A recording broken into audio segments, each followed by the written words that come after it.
আমার ভাতিজা আমাকে ছোট আব্বু বলে ডাকে, এতে কোনো সমস্যা হবে কিনা? অজু করে আয়না দেখলে অজু ভেঙে যান। নামাজের সিজদা করতে গেলে ছোট বাচ্চা সিজদার জায়গায় বসে থাকলে কোথায় সিজদা দিব? আমি একজনের কাছ থেকে কিছু টাকা ধার নিয়েছিলাম, তার সাথে আমার যোগাযোগ নেই, যোগাযোগ কোনোভাবেই আর করা সম্ভব নয়। এখন আমি কি করতে পারি? আমার মামাতো বোন আমার বয়সে 5 মাসের বড়, আমি কি তাকে বিয়ে করতে পারবো? পরিবারের সদস্যদের সঙ্গে শান্তি বজায় রাখার জন্য ছোট ছোট মিথ্যা বলা যাবে কিনা? মেয়েদের মাসের একটা নির্দিষ্ট সময় নামাজ পড়তে হয় না, ওই সময় কি নখের নীল পালিশ লাগাতে পারবে? কেউ যদি ঢিলা কুলুপ না করে অজু করে তাহলে কি তার অজু হবে? ফরজ নামাজ শেষে বৈঠকে দুরূদ শরীফ পড়া শেষ করার পূর্বেই ইমাম সালাম ফিরিয়ে ফেললেন, সেক্ষেত্রে আমার করণীয় কি? প্রশ্ন উত্তর দেওয়ার আলোকিত ভবনে আমরা প্রবেশ করি। আপনি লিখেছেন মেয়েদের মাসের একটা নির্দিষ্ট সময় নামাজ পড়তে হয় না, ওই সময় কি নখে নেল পালিশ লাগাতে পারবে? হ্যাঁ, ওই সময় নখে নেল পালিশ লাগাতে পারেন। মাসিকের সময়তে যেহেতু আপনার সালাত নেই, অতএব নেল পালিশ আপনি ব্যবহার করলেন, আপনার ওযু করার প্রয়োজনীয়তা নেই, আপনি এটা করতে পারেন। এরপর যখন পবিত্র হবেন তখন আপনি সেখান থেকে নেল পালিশ গুলোকে রিমুভ করে আপনি ওযু করে নামাজ পড়লেন, এটা জায়েজ আছে, কোনো অসুবিধা নেই। এবাদত ইসলাম আপনি লিখেছেন ওযু করে আয়না দেখলে ওযু ভেঙে যায় না, এতে কোনো ওযু ভাঙে না। আলফাত ফারজান আপনি লিখেছেন স্বামীর সামনে টিপ লাগালে গুনাহ হবে কি? সৌন্দর্য বর্ধনের জন্য লাগাতে পারেন, কোনো অসুবিধা নেই, সেটি জায়েজ আছে। বিটি রহমান আপনি লিখেছেন নামাজের সিজদা করতে গেলে ছোট বাচ্চা সিজদার জায়গায় বসে থাকলে কোথায় সিজদা দিব? সেক্ষেত্রে একটু ডানে বামে আপনি সরে সিজদা করতে পারেন, তাতে কোনো অসুবিধা হবে না। একটু এক কদম ডানে সরে গেলেন বা এক কদম বামে সরে গেলেন কিংবা এক কদম পেছে সরে গেলেন, কোনো অসুবিধা নেই। আর যদি কোনোই জায়গা না থাকে তাহলে এক হাতে আলতো করে বাচ্চাকে একটু সরিয়ে তারপর আপনি সিজদা করতে পারেন, কোনো অসুবিধা নেই। আব্দুল করিম পাটোয়ারি লিখেছেন ফরজ নামাজ শেষে বৈঠকে দুরূদ শরীফ পড়া শেষ করার পূর্বেই ইমাম সালাম ফিরিয়ে ফেললেন, সেক্ষেত্রে আমার করণীয় কি? ফরজ নামাজের শেষ বৈঠকে ইমাম আপনার দুরূদ শেষ করার আগে যদি সালাম ফিরিয়ে ফেলেন তাহলে আপনি খুব দ্রুততার সাথে দুরূদ শেষ করবেন। আর যদি দুরূদ শেষ করতে অনেক দেরি হয় তাহলে সেক্ষেত্রে কোনো একটা স্টেশনে দাঁড়িয়ে সালাম ফিরিয়ে ফেলবেন, আপনার সালাত হয়ে যাবে ইনশাআল্লাহ। অর্থাৎ যে কোনো একটা জায়গায় অর্থবহ হয়, যেমন আল্লাহুম্মা সাল্লি আলা মুহাম্মাদ ওয়া আলা আলি মুহাম্মাদ শেষ করলেন, পরে আপনি সালাম ফিরিয়ে ফেললেন, কারণ এখানে একটা অর্থবহ বাক্য হয়ে গেল। আর যদি শেষের দিকে থাকেন তাহলে দ্রুততার সাথে শেষ করে তারপর আপনি সালাম ফিরিয়ে ফেলবেন। এরপরে চামেলি খাতুন আপনি লিখেছেন পরিবারের সদস্যদের সঙ্গে শান্তি বজায় রাখার জন্য ছোট ছোট মিথ্যা বলা যাবে কিনা? ছোট ছোট মিথ্যা আর বড় বড় মিথ্যা, মিথ্যা সর্বাবস্থায় ঘৃণিত এবং জঘন্য অপরাধ, এটি মৌলিকভাবে করা যাবে না। তবে দুজনের মধ্যকার বিবাদ মেটাবার জন্য যদি মিথ্যা বলতে হয়, একজনের কাছে গিয়ে অন্যজনের ব্যাপারে ইতিবাচক কথা, এমন কোনো কথা বলা যাতে করে তাদের মধ্যে সম্পর্কটা জোড়া লাগে, তো সেটাকে শরিয়া জায়েজ রেখেছে। পরিবারের সদস্যদের মধ্যে যদি এরকম কোনো পরিস্থিতি তৈরি হয় তাহলে সেক্ষেত্রে ওই ধরনের মিথ্যা কথা বলা জায়েজ আছে। এছাড়া আপনি খেয়াল খুশির মতো আপনি মিথ্যা বললেন পরিবারের সদস্যদের মধ্যে তথাকথিত শান্তি বজায় রাখার জন্য, এটি জায়েজ নয়। বরং সত্যবাদিতার অভ্যাস আমাদের মধ্যে গড়ে তুলতে হবে। মিথ্যা আজ আমাদের রন্ধ্রে রন্ধ্রে ঢুকে গেছে, যার কারণে আমরা আমাদের কেনাকাটা, আমাদের কাজকাম, আমাদের শিক্ষা জীবন, আমাদের শিক্ষকতার জীবন, আমাদের কর্মজীবন, আমাদের জীবনের প্রতিটা ক্ষেত্রে আজ মিথ্যার সয়লাভ হয়ে গেছে। তো এই জায়গায় পরিবারের শান্তি বজায় রাখার নাম দিয়ে আবার তথাকথিত ছোট ছোট মিথ্যা বলার বিষয়টি কখনো অনুমোদিত হতে পারে না। আফসানা শারমিন রোশনি আপনি লিখেছেন আমার ছেলে 5 দিনের হায়াত নিয়ে দুনিয়াতে এসেছিল, আমার সন্তানকে আমার জন্য সুপারিশ করবে আল্লাহর কাছে? বোন, আপনার সন্তান আল্লাহর কাছে ইনশাআল্লাহ বিদিন আপনার জান্নাতের পথকে সুগম করবে কিয়ামতের ময়দানে, এবং এ ধরনের সন্তান বাবা মার জন্য জান্নাতে অপেক্ষা করবে, এরকম বর্ণনা পাওয়া যায়। যদি আপনি সবর করতে পারেন আল্লাহ তাআলা আপনাকে সবর করার তৌফিক দান করুন, বিনিময় দান করুন। মোহাম্মদ মুনতাসির মাহমুদ আপনি লিখেছেন নামাজে যদি নিজের অনিচ্ছা সত্ত্বেও কোনো দুশ্চিন্তা চলে আসে তাহলে কি নামাজের কোনো ক্ষতি হবে?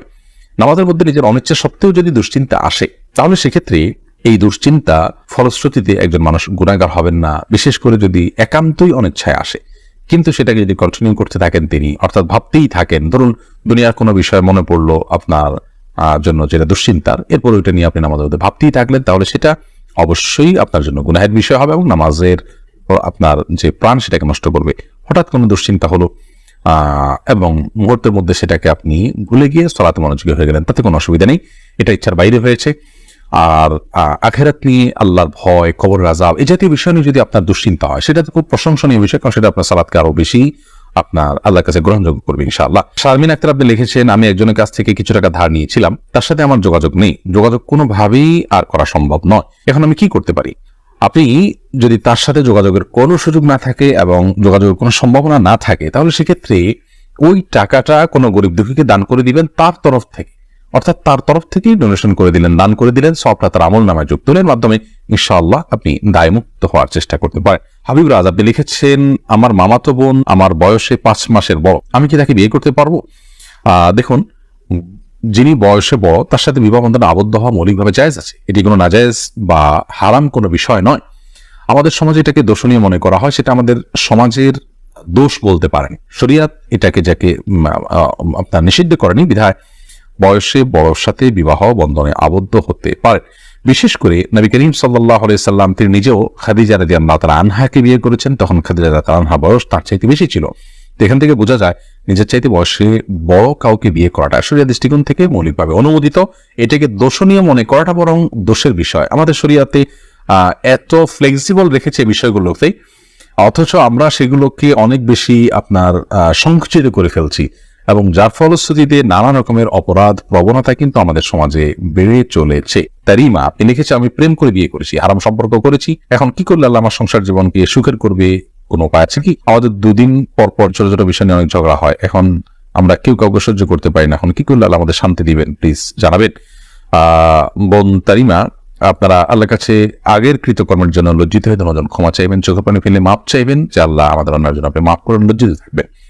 এর পাশাপাশি সুখী দাম্পত্য জীবনের জন্য আল্লাহর কাছে বিশেষভাবে দোয়া করবেন, সেই সাথে সুখী দাম্পত্যের জন্য যে আমলগুলো আছে সেগুলো করবেন, সবর এটার কসরত করবেন, যে ধৈর্য ধরে ধৈর্যের পাহাড় হওয়ার চেষ্টা করবেন, ইনশাআল্লাহ আল্লাহ তাআলা আপনাদেরকে সুখী করবেন।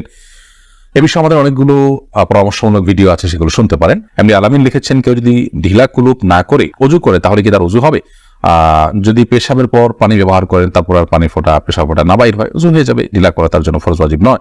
আর যদি আশঙ্কা থাকে তাহলে সেক্ষেত্রে আশঙ্কা দূর করা পর্যন্ত তিনি অপেক্ষা করা বা যেভাবে এটা করা উচিত। তবে ঢিলা কুলুপ না করে পানি ব্যবহার করলেও পবিত্র হয়ে যাবে, অজু করলে নামাজ হয়ে যাবে। আরফাত ফারজান আপনি লিখেছেন, আমি নামাজ পড়ার সময় আমার ছোট বাচ্চা নামাজের সামনে হাঁটাহাঁটি করে, এতে ওর বা আমার কোনো গুনাহ হবে না, এতে গুনাহ হবে না। মাইদুল ইসলাম সুবর্ণ আপনি লিখেছেন, একটি মেয়ের গর্ভের সন্তানের 3 মাস হওয়ার আগেই গর্ভের বাচ্চা নষ্ট করে ফেলে, তাহলে কি সে গুনাহগার হবে?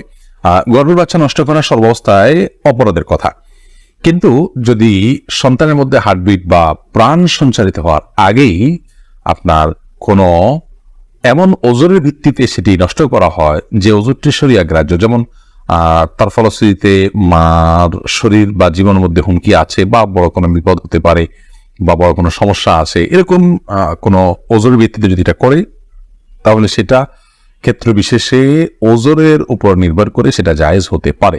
আর এমনিতে মনে চাইলো আর সন্তান নষ্ট করে ফেললো সামান্য ঠুনকো অজুহাতের ভিত্তিতে, এটি জায়েজ হবে না, এর ফলশ্রুতিতে মানুষ গুনাহগার হবে। জোস মাসুম মামুন এআইডি থেকে আপনি লিখেছেন, আমার ভাতিজা আমাকে ছোট আব্বু বলে ডাকে, এতে কোনো সমস্যা হবে কিনা?